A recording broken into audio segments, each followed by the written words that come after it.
Okay, so in today's class, we will discuss some combinational circuit. Okay, so what do you mean by sequential circuit? Is it's very clear. It is kind of memory. Okay, so it's kind of memory, but this combinational circuit will not have any memory. Okay, so but what is the purpose of doing this particular combinational circuit? That we have to understand. Any thoughts on this? Why we required the combinational circuit? So can anybody tell why this combinational circuits are required?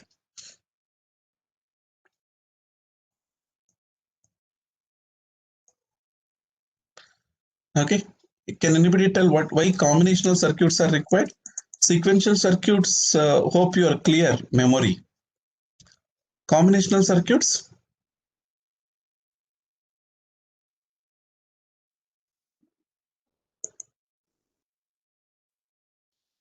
So you can put it in chat box. Why this combinational circuits are required?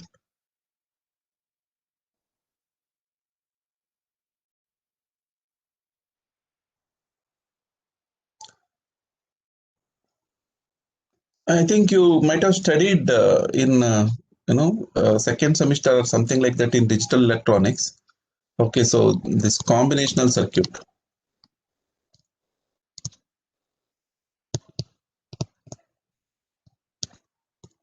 Okay, combinational circuit. Combinational circuit. Say for example, yeah. Yes, Muhammad is telling it doesn't need any memory. Yeah, it does not have any memory. Like your latches, it is not having any feedback mechanism and all to create that particular kind of memory. Okay, correct. But now I'll tell you the combinational circuit, and also if you see the microprocessor or microcontroller. Okay, so internally, if you see this microprocessor or microcontroller, except some logical operation and adder, you do not have any other combinational circuit in it. You understood that simple this microprocessor and microcontrollers are. You understood what is that? My statement is, inside a microcontroller, if you think it has lot of it does lot of computing and all those things. Okay, multiplication, division, signal processing and all those things.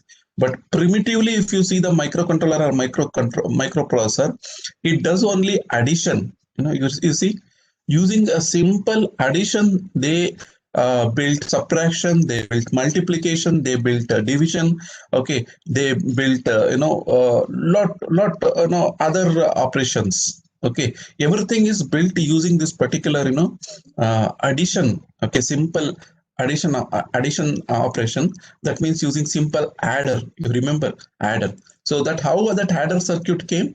That adder circuit is evolved using this particular combinational circuit. Okay, so basically adder circuit are logical operation your microprocessor microcontroller does.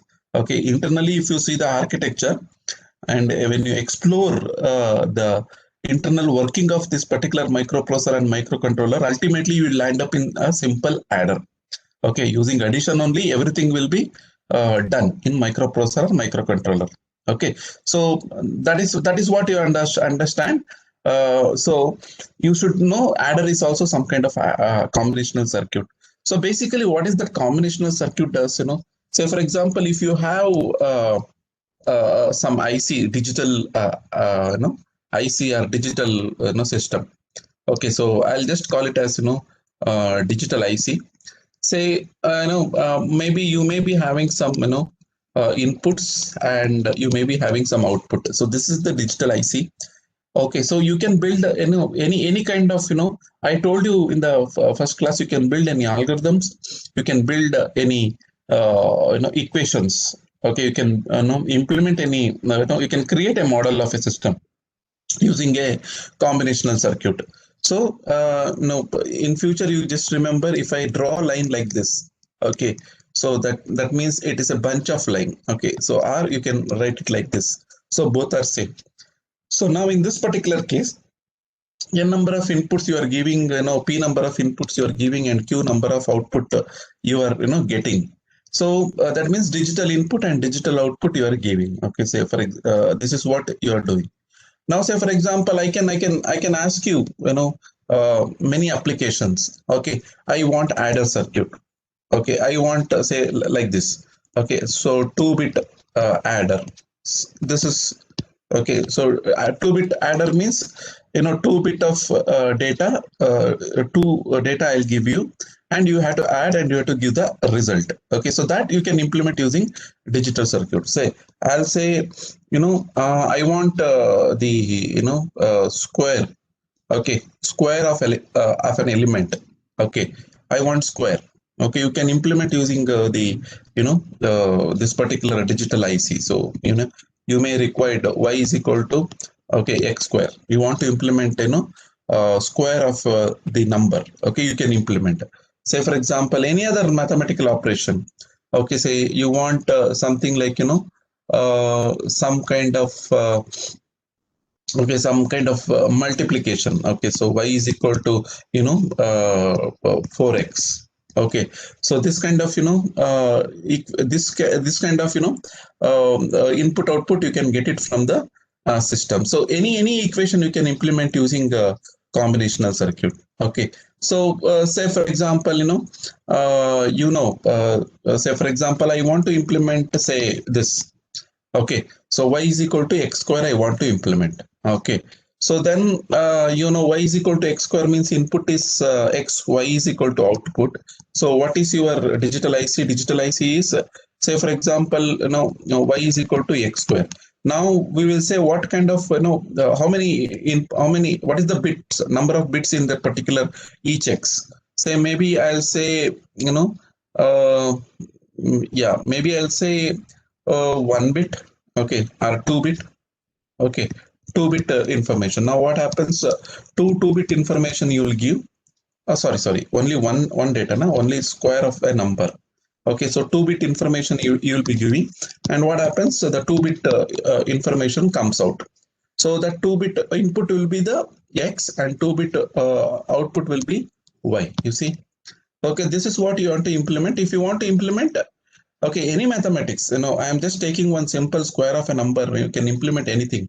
So now, what is your input output expectation using this IC? You have a x and you have a y, and 2-bit means 0 0. Okay, 4 combination is possible. Okay, so 0. Okay, 1. Okay, so 2, 3. Okay, and what is the output? Okay, 0 square is 0, 1 square is 1, 2 square is 4. Okay, and 3 square is 9.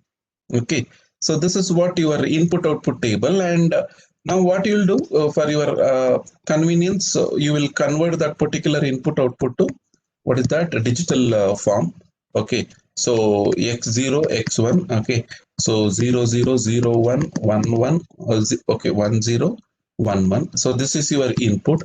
And y, you can set 2-bit input you are giving, but to implement 9. Okay, so you required four output, y0 y1 y2 y3. Okay, so now for 0 square is 0 only, for 1 0 0 0 1.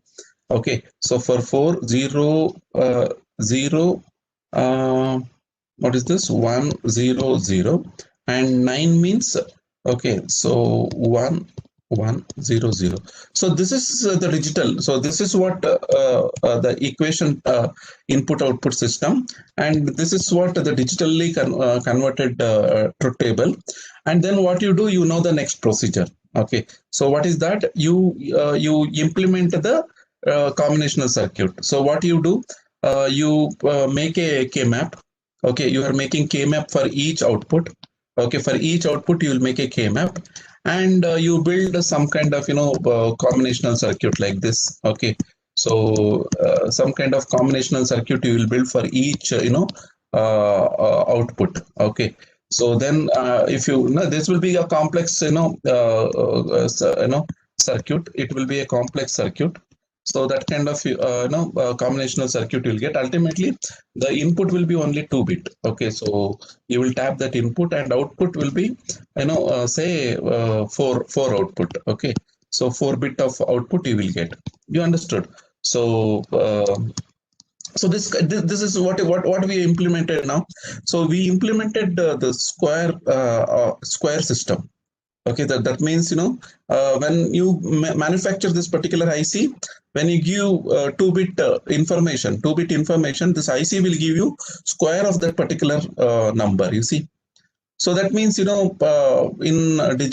this particular digital electronics, you can implement any such ICs you can create.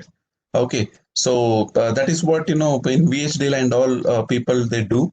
Okay, so they build some models. Okay, and they will manufacture that particular thing, and they will roll out as a product. You understand? Okay, so that is basically the combinational circuit. So that means what you have to understand in combinational circuit, any model you can create using combinational circuit, any mathematical equation. Okay, so all those things you can implement in the circuit. You understood? Okay, so it is a memoryless element. Okay, so that is what you have to understand. So similarly, adder. Okay, adder circuit also you have to implement you like this. Okay, so you should have a real-time system input output mapping and digital input output mapping. Okay, so use that and use the truth table and get the optimal digital using K-map. You just get that particular logical equations and implement the particular logical equations using circuits. Okay, so that is what you have to understand with respect to this. Okay, so any questions on this, the combinational circuit? Any general questions? Because why I thought this, because inside your microprocessor and microcontroller, some kind of combination circuits will be there. So that's why you should know this aspect. Okay. So now here you see, microprocessor and microcontroller, how it made. So inside, you have to, agree that microprocessor has combinational circuit as well as sequential circuit. Both it has. Okay. Now you see, the thing is, the problem is with this combinational circuit, it does some, work. Okay. It is basically the model of a system, but it do not have any memory. Okay. If you give input, it gives output. That's all. Okay, so using combinational circuit, I cannot achieve program. You see, I cannot achieve the programming. Okay, so programming is not possible. What is programming? In this particular case, if I give some input to this particular IC, it gives instantaneously output will be it gives the output. But that is not a programming. So programming will be something like this. Okay, I want to display square of first 5 numbers. That is the programming. So that means this IC should is not having that capability. You see, so it gives, if I give one number, it will give other it will give the square of that number. If I want some other output, and I have to change the input manually. Okay, so programming means somehow I should change this output automatically. So that is basically programming. So that capability this combinational circuit is not having. Okay, and the next one is the memory. So memory you can store. Okay, you can store element in a memory. Okay, and that element you can display, but that memory do not have any combinational circuit, solving capability. Now somewhere we have to merge this combinational circuit and the memory. That means the sequence of register to create a programming. You see, so that is the magic what happens in a microprocessor and microcontroller. Using this memory and this combinational circuit, okay, so they'll try to create a program. Okay, so programming they'll introduce using merging all these things inside a IC. Okay, they will put this combinational circuit inside IC. They will keep some memory also inside IC, thereby creating some kind of sequence of operation. Okay, are possible in microprocessor and microcontroller, and then that is what they'll call it as programming. Okay, so that is what we'll try to understand. Now we understood combinational circuit, we understood the sequential circuit. Now I think we can go for the microprocessor and microcontroller, how this microprocessor and microcontroller works. Okay, so hope any questions up till now.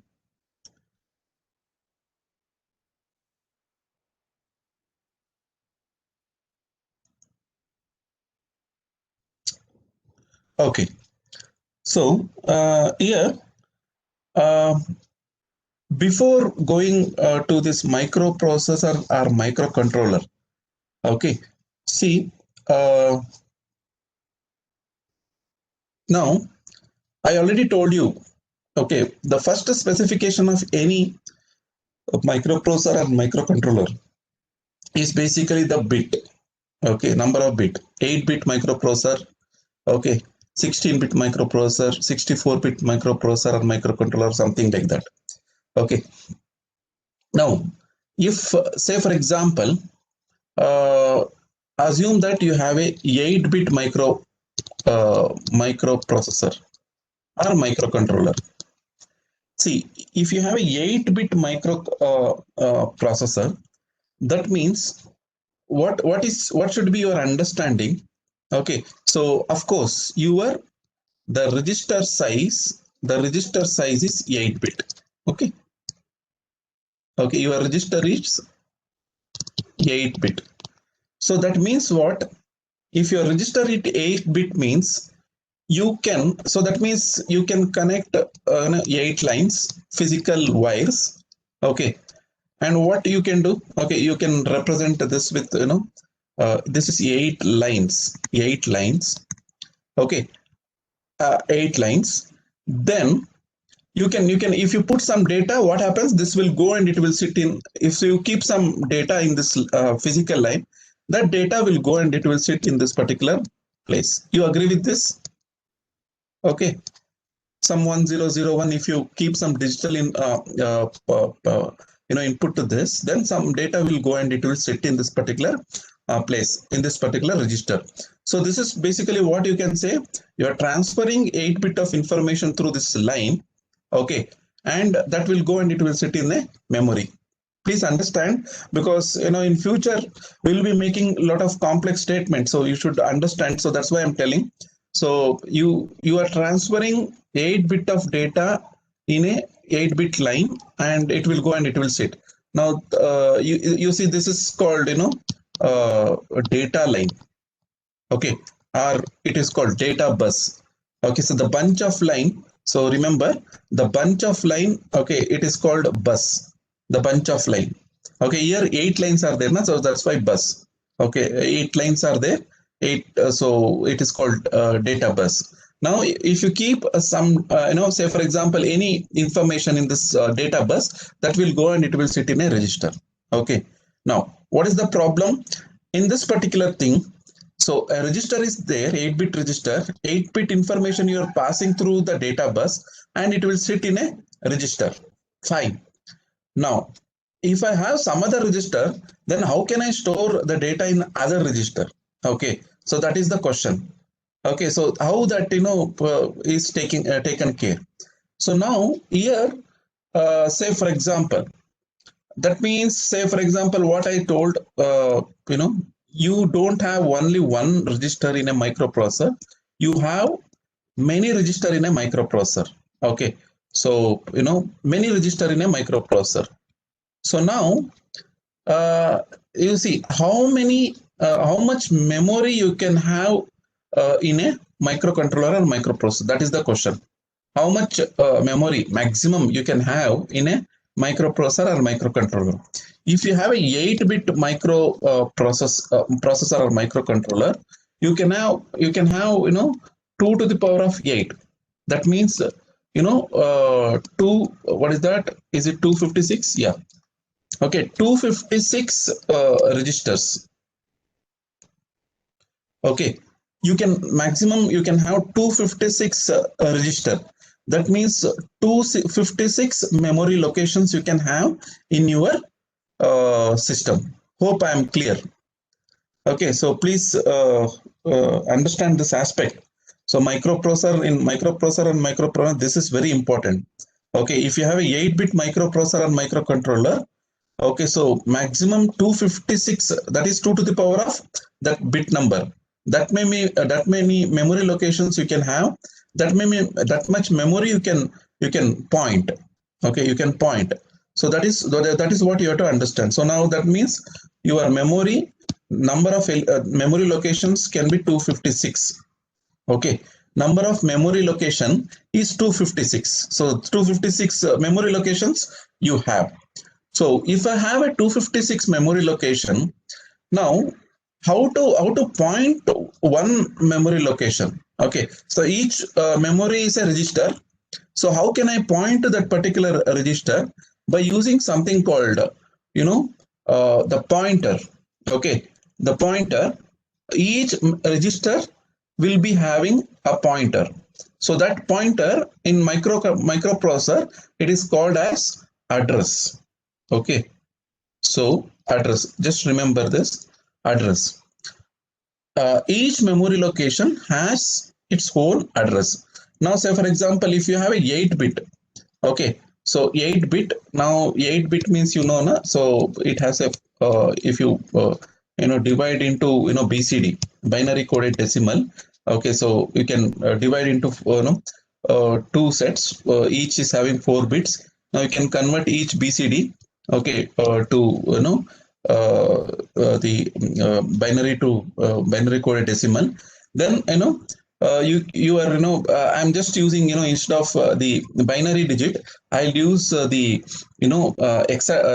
BCD number. Okay, so that means if you have 00000, so if you have 0100 and 0001, that means 000 is it is basically 8421 concept. 8421 concept. I'll tell you that. So this is 1. Okay, so this is 41, like this. So this is how you can decode. That means this memory will start from 0001 and it will go up to last memory will be kind of FF. So if you have all 1 okay, so all 1 this is F and this is F. That is the last memory location. You see, that means this is basically address.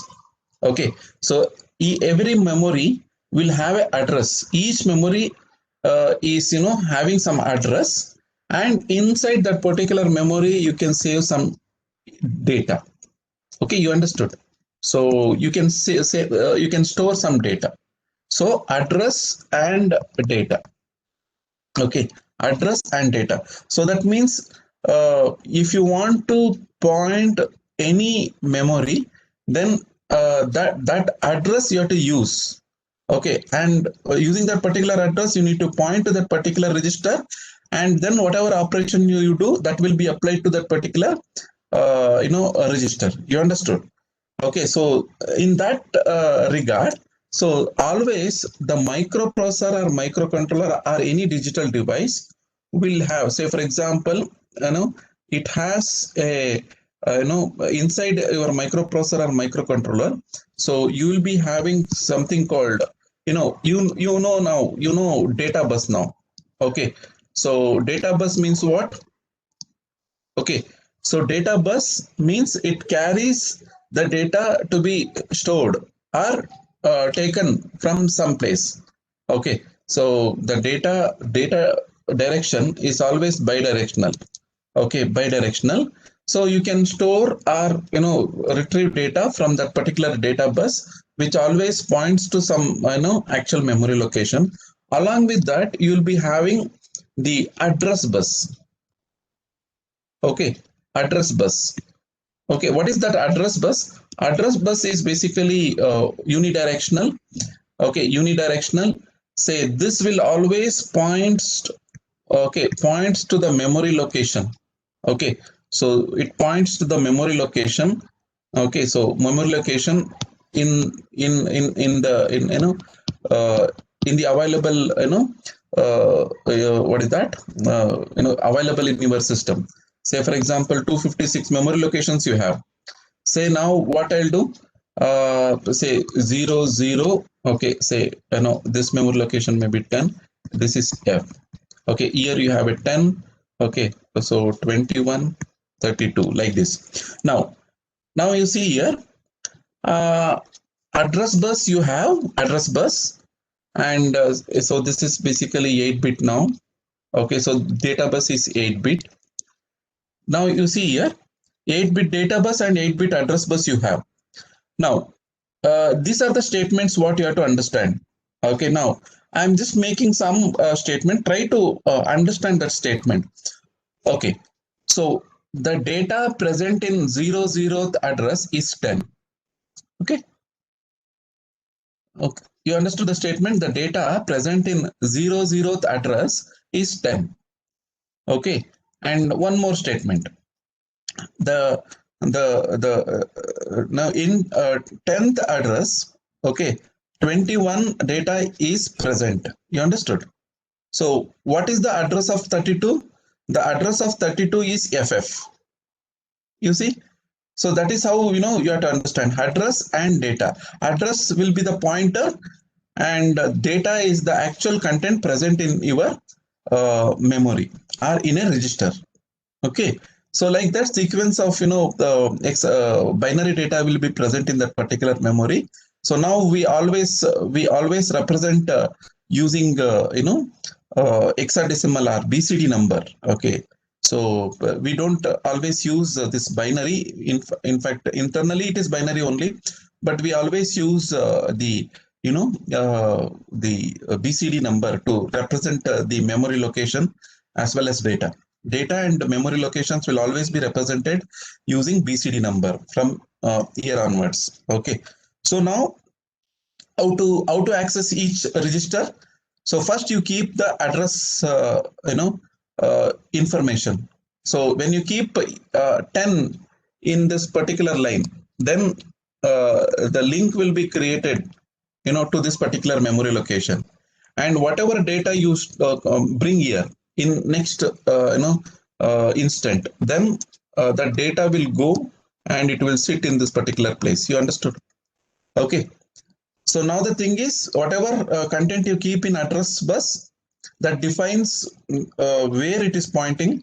So whatever content you keep in the data bus, that will always puts in that particular memory or takes from that particular memory. So both is possible. Okay, so this kind of things you have to understand. Okay, now the thing is, the sequence. The sequence first put some content in the address line and then put some data in the data line. That is the sequence. If you want to store any information in a memory, put put some information in the address data in the address bus, and then put some data in the data bus. Okay, so then you can access the memory location. Okay, you can access that particular memory location. Now many statements we can make here. Okay, so the data address. Okay, so data bus and address bus. Data bus is bidirectional, address bus is unidirectional. Okay, so you cannot take any no address. Okay, like that. Okay, so any questions on this? Any questions on this? Any questions on this data bus and address bus?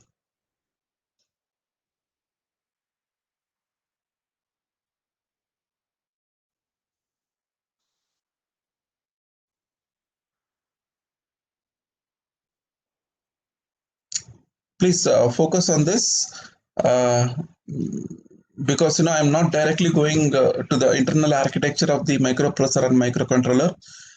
We have to discuss all these things so that to understand microprocessor and microprocessor, it will become easy. And in fact, I'll tell you one thing. In market, so many microcontroller and microprocessors are there. Okay, so now to understand, all the microprocessor and microcontroller, you should be very strong in this kind of thing, because you cannot learn only one microprocessor, and you cannot say I can't learn other microprocessor. So that's why generally how that controller or microprocessor evolved. Okay, so that you have to understand. So, and also if you read any textbook, take some statement and read it. Okay, so when you read that statement, you should be in a position to understand that statement, okay, very clearly. Okay, so that is how that is the way in which you have to learn the microcontroller or microprocessor. Okay, so that's why I'm telling this. So just remember this. Okay, so now you understood this data bus and address bus, and now you see, so 8-bit microprocessor and microcontroller, and the last part. Okay, so data bus and address bus I understood. Okay, now you see, in future I never use binary. Okay, so say for example, if it is 8-bit information, okay, so I won't use always 000, okay, or 0000, like this 8-bit information I won't use. Okay, I'll use BCD binary coded decimal. Okay, what is that binary coded decimal? Is something like this 8421 logic. Now, what is that? Say for example, if I give something like uh, say for example, the conversion I'm telling, if I give binary, okay, binary, say for example 0 1, okay, 1 0, okay, so then say 1 0 0 1. If I give this kind of thing, you have to divide this particular by two nibbles, that is 4 bits. Then now you see here, the location of the first digit is 1. Okay, so now 1 plus. Then the next location is basically 0 0. So this will be 0. This is 0, and last digit is 1. So take that one. Then add both the things. Then you will get the answer 9. So equivalent to 1001, it is 9. Now let us come here. Whenever the 0 is there, that location you don't consider. Now 4 and 2 you have to consider. 4 and 2 you have to consider. What is the resultant?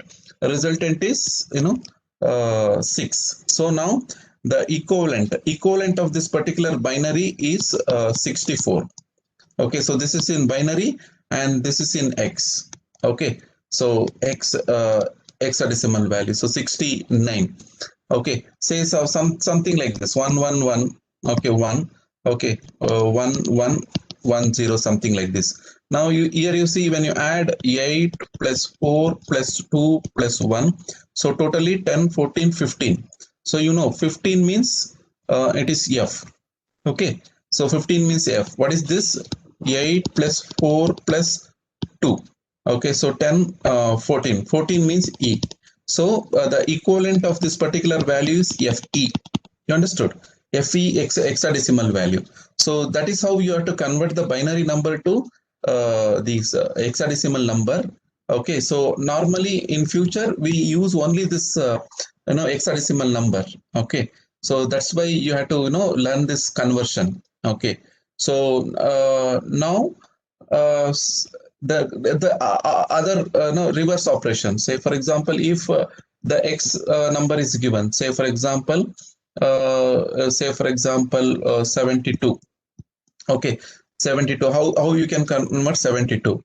Okay, so now you just write down this particular number 8421. So to make 7, what digits you have to add? Say 43421. If I add 6 plus 7, so if I make this placeholder 1, then that summation I can create. So 0111 is the 7 equivalent. To create 2, what are the things you have to add? So placeholder, if you make this 1, then that will become 2. You see, so this is how you can create a binary. So you just remember this 8421.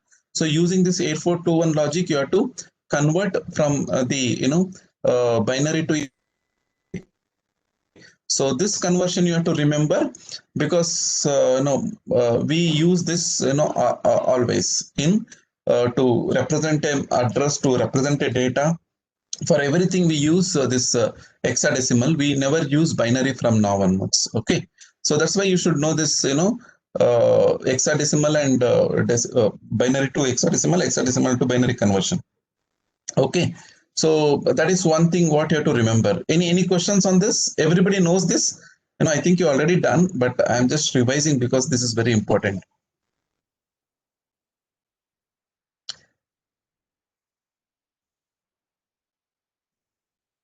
Okay, so I'll stop here.